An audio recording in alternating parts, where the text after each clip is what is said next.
Yahaya Jingirde ra'ayinsa yake faɗa baya wakiltar duk wani musulmi a arewacin Najeriya. Kansa kawai yake wakilta ba kowa ba. Saboda dukkan wannan abubuwa da wannan malami yake kan ku ce bai san me yake ba, ya san me yake sarai. Siyasa ne kawai dan kawai gyaran miyan gidansa.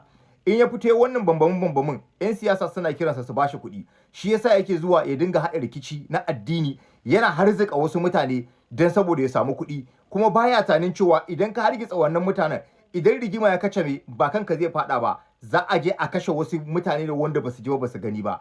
Amma babu ruwansa, in har zai samu kuɗi ba abin da ya shafe shi kenan. An ji hankalinsa, manya-manyan malamai, manya-manyan 'yan siyasa sun ji hankalinsa, an masa wa'azi, amma ya ƙi ji, ya ce fa ra'ayinsa ne, babu wanda isa ya canza masa ra'ayinsa. Ya manta kuma addinin musulunci da yake fitowa yake karewa ko yake koyarwa ba ra'ayinsa bane, maganin Ubangiji ne ya aiko sa isan ma da bayinsa kenan. Shi kuma ya juya ta a matsayin ra'ayinsa kenan, yake isar da saƙo na hargitsa faɗa, na tada rigima kenan. Ga waɗanda suke gani cewa idan malami ya yi ba daidai ba, kar a yi masa magana. Idan malami ya shiga fagen siyasa, kar a yi masa magana.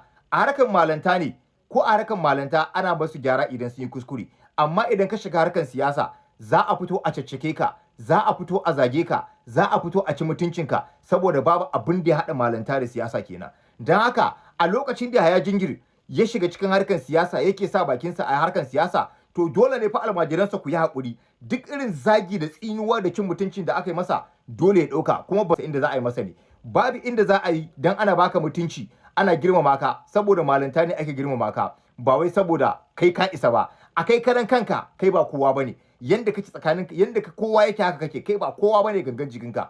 Alkur'anin da malantan yasa ake girmama ka. Idan aka cire malantan da Kur'anin nan, kai ba kowa bane. Kai ba kowa bane. To don haka tunda ka ajiye wannan malantan a gefe, ka kauce hanya, dole mu ma mu maida maka raddi akan abubuwan da kake yi. Addinin musulunci bai koyar da kai akan ka je kai wannan abun ba, ko ba addinin musulunci ya tura ka je kai wannan abun ba. Wannan kana zubar ma da addinin musulunci mutunci ne, ko sannan kana cutar da mutane 'yan uwa musulmai wa'anda rigima yake kauriya da su. Idan haka ya kasance kenan, su ake kashewa, kai kana da tsaro, kana da 'yan sanda, kana da SS da suke kare ka, kai karshe kana da jifa-jifai da zaka shiga ka fice ka gudu. Amma wa'annan idan rigima ya tara da su, su ake zuwa a kashe. Wannan dalili yasa muke gaya muku cewa duk malamin da ya sa kansa a cikin harkar siyasa, wallahi tallahi duk irin abin da aka yi ma wani ɗan siyasa, tabbas za a yi masa. Kuma babu inda aka ce an yi laifi, wallahi ba a yi laifi ba.